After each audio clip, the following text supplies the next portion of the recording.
What is up everyone, it is Sacred Saiyan here, welcoming you back to another video. Today we're going to be doing a collaboration with Omac Productions on the series What If the Z Fighters Learned Fusion Early. This series will have two parts, part 1 being on my channel, while part 2 will be on his, so make sure to go check out his part. There will be a link in the description of the video to check it out. If you end up liking today's video, then please consider subscribing. It is free and you can always unsubscribe later. Also, if you want to join my Discord server, then there is a link to that in the description of the video. You can talk to me and my community, grind for rolls, hang out, and if you put your art in the art text channel and 10 people react with a star, it will get featured at the end of the video. Also, I'm going to start uploading on my gaming channel Sacred Storm at some point in the near future, so I ask that if you like gaming content, then please subscribe to that as well. There'll be a link to that channel in the description of the video. Also, if you want to support me and the channel, then you can become a channel member. There's a link in the description of the video to become one. There are multiple tiers, and each one of them give you more and more perks. If you want to see another collab with me and Dragonstar, then make sure to smash that like button. And with all of that out of the way, let's get into the first episode of What If the Z Fighters Learned Fusion Early? So this series begins in Otherworld after the Saiyan saga, where all of the fallen Z fighters arrive on King Kai's planet to receive training from the god. This is where the timeline begins to diverge from canon, because instead of the fallen Z fighters facing off against the Ginyu Force, King Kai instead has them face off against Metamorians. After defeating these Metamorians, they all begin to learn the fusion dance from them, other than Chaozu. Piccolo being the fastest to learn the technique, with Tien learning it shortly after, and even though Yamcha takes longer than Piccolo and Tien, he still does eventually learn the technique. The events of Namek remain the same, since Piccolo wouldn't have the chance to teach anyone the fusion dance, meaning Goku still becomes a Super Saiyan and defeats Frieza. We now skip 3 years into the future, and Goku falls ill to the heart virus, dying and leaving the safety of the Earth in the hands of his friends. And only a few short months later, 2 androids arrive and begin to decimate a city. One by one, the Z fighters attempt to face the android menace, however each of them are killed. Gohan is still trying to defeat the androids, however he is severely outmatched, and when android 18 is about to finish him off, she is kicked into a building. Tien has arrived on the battlefield. Tien and Yamcha knew that alone they wouldn't stand a chance, but when fused they actually slightly overpower android 18. Tien shouts for Gohan to run, he will hold the androids off. Gohan says he can help, but Tien tells Gohan that if he dies, then their final hope against the androids will be lost.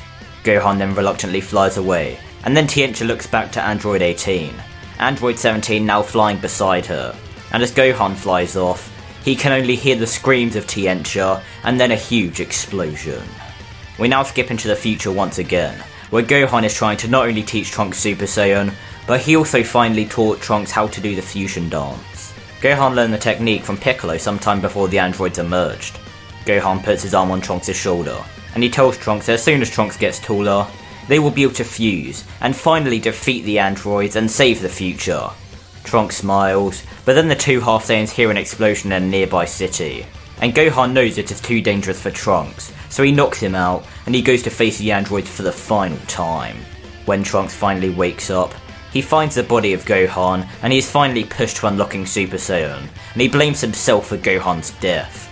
If only he was taller, then him and Gohan could have fused and Gohan wouldn't be dead.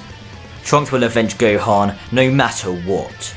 We now skip to more years into the future, where Bulma has finally finished the time machine, and Trunks travels to the past to give Goku the heart virus medicine and warn him of the androids. Goku would then explain the threat of the androids to the other Z fighters, and they would all go off to train for the 3 years before they arrive. Piccolo teaching both Goku and Gohan the fusion dance to use against the androids if they aren't strong enough to face them alone. However, Goku still forgets to take the heart virus medicine, meaning the arc remains the same for now, with Goku being taken to get the heart virus medicine, and Vegeta showcasing Super Saiyan for the first time, decimating android 19, and forcing Gero to flee and release android 17 and android 18. The 2 androids then overpowering the Z fighters, however letting them live, and the events go on to remain the same all the way up until the Cell Games. Goku would face Cell as usual, but this time, after quitting the match, Goku resorts to his backup plan. However, this time that backup plan doesn't involve Gohan. Goku gets a senzu bean from Krillin and he throws the senzu bean to Cell, telling him to eat it. He's gonna need it. Cell looks confused, however he eats the bean, and Goku asks Trunks if he is ready. Trunks nods, and then Cell looks in amazement, as Goku and Trunks perform the fusion dance in front of his very eyes. Everyone looks in shock, as Troku is born, and Cell is excited to face the fusion. However, unfortunately for him, Troku in base form alone overpowers Cell, and once Troku transformed into Super Saiyan, he ends the fight with a full power Kamehameha, completely erasing the bio-android and leaving nothing left for Cell to regenerate from. Troku would then defuse, and the Dragon Balls would then be gathered, reviving everyone killed by Cell and also reviving the androids. Then, a day or so later, Trunks returns to the future, and he finally takes out the androids, but back in the present timeline, we now have the 7-year time skip, with the big difference being that Goku is still alive. Goku and Vegeta would learn Super Saiyan 2 during this time, and since Goku is around, Gohan does train a bit more than in canon, meaning in terms of base form, he is stronger than his canon self. However, Gohan never accesses Super Saiyan 2 here, meaning he is weaker overall. However, there is another half Saiyan who unlocks Super Saiyan 2, that being Goten, who is stronger than his canon self and stronger than Trunks, since Goku is there to train him, and Goku teaches Goten the fusion dance as well, which Goten helps Trunks learn since they think fusion is awesome. The World Martial Arts Tournament remains the same, other than Goten beating Trunks in the Kids division. And when Gohan powers up against Kibito, Spopovich and Yamo drain less energy from him since he is weaker. We now head to Gohan's fight with Deborah. However, since Gohan doesn't have Super Saiyan 2, he can't even hope to compete with the King of the Demon Realm, meaning Vegeta has to step in and he kills the demon himself. This means Piccolo and Krillin are reverted from stone, and then when Goku, Vegeta and Gohan do rock paper scissors to face the opponents in Bobby's ship, the order is slightly changed, so Gohan faces Pri, while Goku still faces Yakon. Bobbly would try to control Vegeta, but since Goku is alive during the time skip, and would have had multiple battles with the Prince, Vegeta isn't going to let Bobbly control him here, so Martian Vegeta never happens, and Bobbly is killed, and Boo is never released from his egg. Shin and Kibito thank the Saiyans for their help, and they then take Boo's egg away, and we move nicely into Battle of Gods and Dragon Ball Super, but Dragonstar is going to be covering that, so you'll have to watch his part to see what happens. Alright, so Sacred Saiyan left off with the Battle of Gods arc, which is where we're going to be picking off in this video. This arc pretty much plays out per normal, with just one change being that Goku is on Earth and not King Kai's planet. This means that Beerus and Whis would immediately arrive on Earth in search of the Super Saiyan God. Other than that, nothing really changes. And if you're wondering why Goku and Vegeta don't fuse in this case, well, 1, Vegeta doesn't know about the fusion dance yet, and 2, Goku knew if they fused in canon they wouldn't be strong enough, so the same really is going to apply here. Which leads us into our next arc, that being Resurrection F. The beginning actually plays out the same, however when Tagoma and Shizami actually step into the fight, this is when things get serious. Trunks and Goten are now on the scene and they decide to use fusion. This is actually when they actually start taking the fight to Tagoma, and when I say taking the fight, I mean they are whooping Tagoma's tail. While Shizami couldn't withstand the duo of Gohan and Piccolo, so this actually causes the forces of Frieza to actually step in. Gotenks, however, has other plans. He states that Frieza is nothing to worry about and that he'll handle him, as Goten then dashes towards the Emperor, but Frieza manages to sidestep as Gotenks actually comes back flying with a headbutt that actually crashes into the Emperor's back, catching him off guard. Gotenks powers up to his max form, of this timeline being Super Saiyan 2. Frieza mocks the monkey and does the same, charging up into his final form. Goten brushes off the transformation and attempts to dash at Frieza once more, but he easily gets fended off. Goten would stay down until Frieza shot several death beams that would go through his body, just like Gohan did in canon. Seeing this action actually enrages Gohan, but Piccolo calms him down. Gohan states they have to do something when Piccolo brings up the idea of fusing together. Piccolo and Gohan both look at each other and realize that this could be their only hope unless Goku and Vegeta arrive on the scene soon.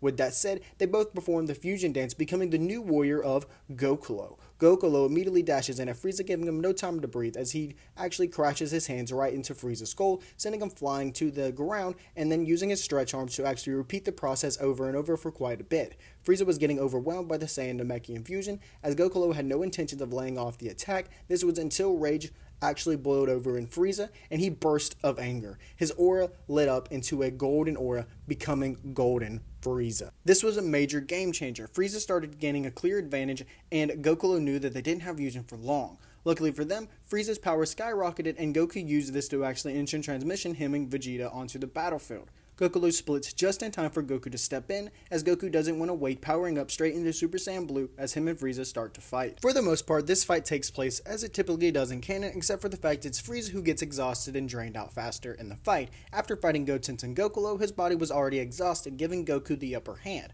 Goku delivers a meteor combination to Frieza, which leads to Frieza to actually retreat from his golden form back to his final form. Goku attempts to talk to Frieza, telling him to never return to Earth, when Frieza, like in canon, would actually take this moment to blow up the planet. Luckily, Whis saves the same people as in canon, except it's now Vegeta instead of Goku. This does mean whenever Whis does use his skip, it actually has Vegeta who powers up into Super Saiyan Blue and delivers the final blow to Frieza, a full power final flash that swallows Frieza, leaving nothing left. That being said, this has a great effect on the arc because, well, Vegeta finally gets that win.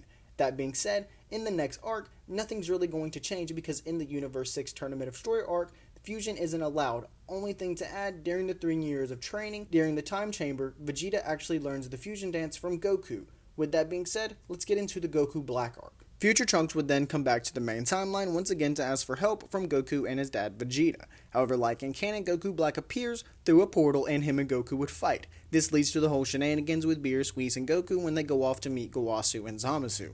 All while Vegeta is discussing Black with future Trunks, waiting for Goku to return so that they can go to the timeline to defeat Black. When they arrive, Goku is the first to jump, feeling that they have a fight to finish. Goku and Black start fighting as Vegeta notes that Black's power is constantly rising as he's eating punches. Vegeta immediately realizes that Black is using the same thing that he did on Namek, as he is exploiting Zenkais to get stronger.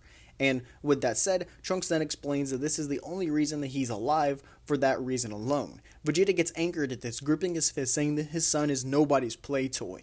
Vegeta dives straight in at Super Saiyan Blue, jumping into the fight. Goku sees his anger, so doesn't hesitate to lay off. However, Vegeta fed right into Goku Black's plan. Vegeta was giving him a beatdown of a lifetime, and doing that, Goku Black was only getting stronger. Eventually, it's Goku Black who finally has the upper hand and has something to show off, exploding into a godly aura of his own. This, as we all know, would be Super Saiyan Rose.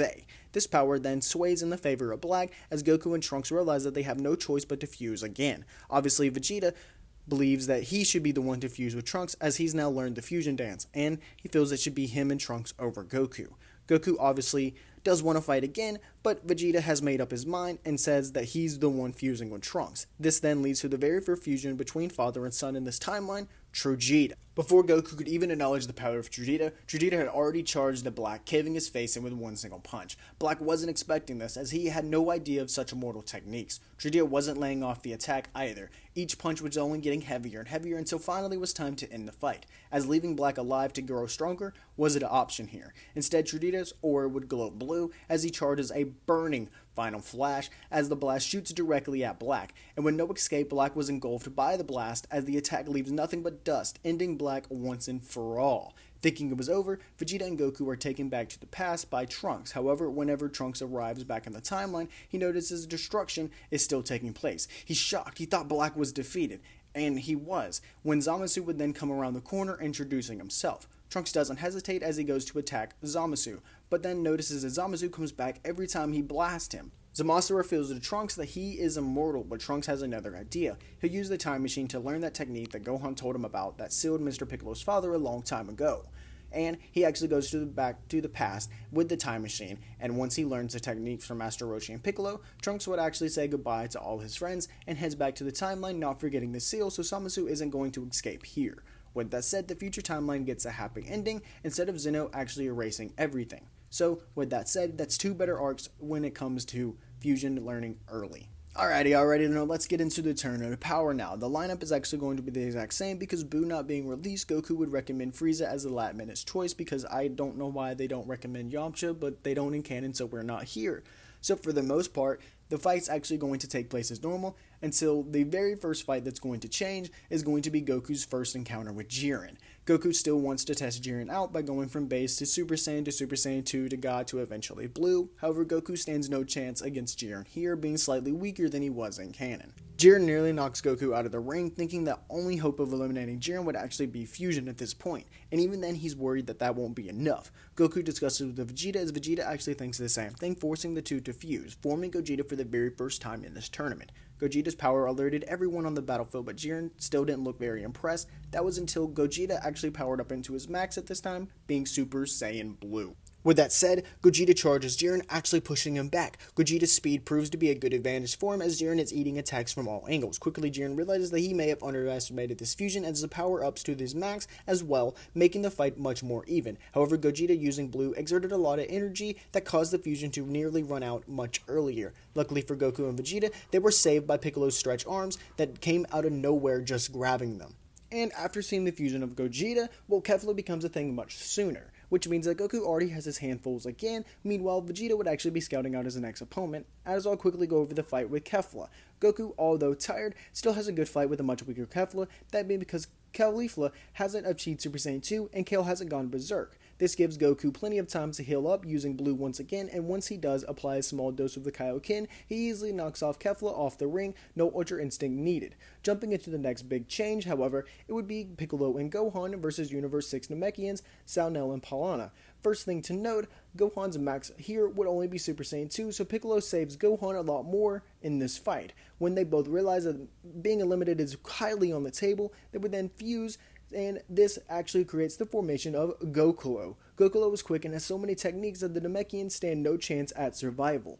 They too then use a last effort to fuse together, but at this moment is their downfall as a Masenko becomes flying at them, pushing the two right out of the arena. As Goccolo still has some time left before defusing, they would then decide to help out once more against Anaraza because they fuse as well because, well, fusions happen much sooner when a fusion happens earlier in the Tournament of Power. With that being said, Goccolo would eventually defuse, which leads to the same thing of happening in canon, with 17 jumping in and getting the final blow on Anaraza, and Piccolo getting eliminated by Damon much easier because he's a lot weaker after defusing. Now skipping to the biggest change of the Tournament of Power, that being Goku and Vegeta's last stand against Jiren. They learned a lot from their last encounter with Jiren, so instead of fusing right away, they would charge up to their full powers as Goku would charge up to Super Saiyan Blue Kaioken, Vegeta Blue Evolution, as Jiren manages to combat the two with ease at one time. However, 17 and Frieza would jump in as they normally do, this giving Goku and Vegeta the perfect time to actually use the fusion dance, perfecting it on their first try. Gogeta returns to the fight for the second time in this battle, as this time he wasn't wasting any time. He leaps towards Jiren as he powers up into Blue Evolution. Jiren is completely knocked back by this, but he regroups fast. Jiren starts pushing Gogeta, but Gogeta screams, "Kaioken!" The Kaioken aura covers the body of Gogeta as he himself throws himself head first towards Jiren, causing both of them to fall off the side of the stage, leaving Android 17 and Frieza as the winners of the Tournament of Power. However, 17 is still awarded the MVP, meaning all the universes will be revived. However, Frieza still gets revived for helping Universe 7 win, which leads to the events to the Broly movie, except some major changes that will be occurring that day. The Broly movie remains mostly the same, up until Goku and Vegeta decide to fuse in order to defeat Broly. This is where a major change happens, as Goku and Vegeta don't fail the fusion at all, meaning Gogeta is born an entire hour earlier than in canon, which changes quite a bit since Broly, even though being powerful, will be weaker than when he faced Gogeta originally, meaning Gogeta has an even greater advantage against a Saiyan, and this time when he finishes the battle against Broly, he doesn't fire off a Big Bang Kamehameha, but he simply knocks out the brute, meaning Chielai doesn't need to wish to send Broly to Vampa. Frieza scoffs, attempting to walk back to his ship, however Gogeta appears in front of the Space Emperor, his Vegeta side taking over, and he tells Frieza that he isn't getting away that easily. A drop of sweat then rolls down Frieza's face, as Gogeta then fires a single ki blast, and he kills the Space Emperor once and for all. Gogeta then defuses, and Goku and Vegeta then walk over to the unconscious Broly on the ground. Broly would then wake up, getting up off the ground, and Chielai and Lemmo would then walk beside him. Goku says Broly was super strong, and he would love to train with him sometime. Broly lets out a small smile, but Chielai steps in, saying she won't let them hurt Broly again. Goku gives a childish laugh, and he says that it would only be sparring, and since they have no place to stay, he is sure Vegeta and Bulma could give them a place to stay. Chielai looks at Vegeta grunting, but agreeing that he will get Bulma to get them a place to stay. We now head into the Moro arc, which starts off basically the same as in canon, other than the fact that Boo is dead. So the Galactic Patrol comes to Earth to recruit Goku and Vegeta to help take Moro down. Broly stays on Earth, so the events of Namek remain the same, as Goku and Vegeta decided not to fuse against Moro, and Goku and Vegeta both go on their separate training paths. Vegeta training on Yardrat, and Goku training on Demiris to unlock Ultra Instinct Toman for the first time, since he has never actually accessed it in this timeline. We now skip to Moro's fight with Ultra Instinct Goku. That fight remaining basically the same, however Goku is slightly weaker, but at the same time, Gohan, Piccolo and Broly are taking on 7-3. Gohan and Piccolo would be able to fight against 7-3 with perfect synergy, while Broly is mainly on the sidelines and only in his base form, but when he sees Gohan and Piccolo being beaten down, Broly's anger boils to the surface, and he transforms into his Ikari state, then jumping in and landing a right hook on 7-3, sending him crashing into the ground, and Broly would then grab 7-3's face, dragging him across the rocky terrain, and then Broly's chest would connect with 7-3's face, creating a massive explosion and sending 7-3 flying. Gohan and Piccolo both look in shock, but they both begin to smirk as they jump back into the fight, and they work along with Broly to beat down 7-3. Piccolo uses his stretchy arms to restrict 7-3's movements, while Gohan uses a solar flare for the same reason. Gohan and Broly then rush towards 7-3 alongside each other, and they both land a consecutive uppercut, sending 7-3 up into the air, where Piccolo then kicks 7-3 back into the ground, creating a giant crater. Gohan and Broly would then fly next to Piccolo, and the three would all power up attacks. Piccolo with a special beam cannon, Gohan with a Masenko, and Broly with a mouth blast. The three then fire their attacks, 7-3 attempting to fire off an attack of his own to counter them, however their combined power is simply too much for him, and 7-3 is heavily injured, then running to Moro's side. Vegeta still shows up to save Kakarot from getting his ass whipped by Moro, and he would still use Spirit Vision on him as per normal, and like in canon, Moro absorbs 7-3, and he not only regains his former power, but he becomes even stronger. Goku gets back up, powering up into Ultra Instinct Toman, and he stands beside Vegeta in Blue Evolution. Gohan and Broly then also show up, with Piccolo staying back as he knows he would just get in the other's way if he stepped in now. Vegeta is the first one to attack, being arrogant, however this is when Moro evades Vegeta's attack and grabs the back of his neck, stealing his techniques, including Spirit Vision. Moro then chops Vegeta on the back of the neck, knocking him out instantly, and he then looks back to the other three fighters, and he asks if they plan on just standing there or actually fighting him. Goku and Broly both rush at Moro in unison, while Gohan gives support from above. Anytime Moro would attack Goku, Broly would land an attack on Moro, while Gohan shoots a Ki Blast from above, and anytime Moro would attack Broly, Goku would land an attack, while Gohan would yet again shoot a Ki Blast from above. And even though this coordination would seem to work to begin with, the three would quickly realise that the magician isn't sustaining any damage from their attacks, and Moro would then give an evil grin as he raises his arm into the air, and he shoots a single Ki Blast, going straight through Gohan's chest, the life leaving the Half-Saiyan's body, as his body then falls to the ground. Goku falls out of Ultra Instinct Toman, tears in his eyes, while Broly can't control his sadness and unrivaled rage. Goku would wipe his eyes, hearing Miras's words in his mind, and he would attempt to finally master Ultra Instinct. However, he is not only far too emotional to do so, but he simply has not got enough of a handle over Ultra Instinct. Broly, meanwhile, is screaming out of pure rage as his pupils explode and his hair turns yellow. Broly accessing Super Saiyan once again and taking the fight to Moro, seeming to have the advantage over the magician. Goku just thinks himself lucky that Broly's uncontrollable rage is focused on Moro at the moment. However, if Broly defeats Moro, then he fears for the planet's safety. This is when Vegeta wakes up, and he sees Broly out of control and beating Moro to a bloody pulp. Vegeta asks if Goku's new power will be able to take Broly down, but Goku shakes his head, saying Broly has far surpassed Ultra Instinct Toman. If only he was able to master it. Maybe then he could be stronger than Broly, but at his current level, he just can't. Vegeta looks down, attempting to think of a strategy, as he tells Goku that Broly's power is growing far too rapidly for his Spirit Vision to be effective. In the end, the two know there is only one way they can defeat Broly. and Vegeta surprisingly shows little reluctance to the idea, which maybe isn't that surprising because of how many times Vegeta has fused in this timeline.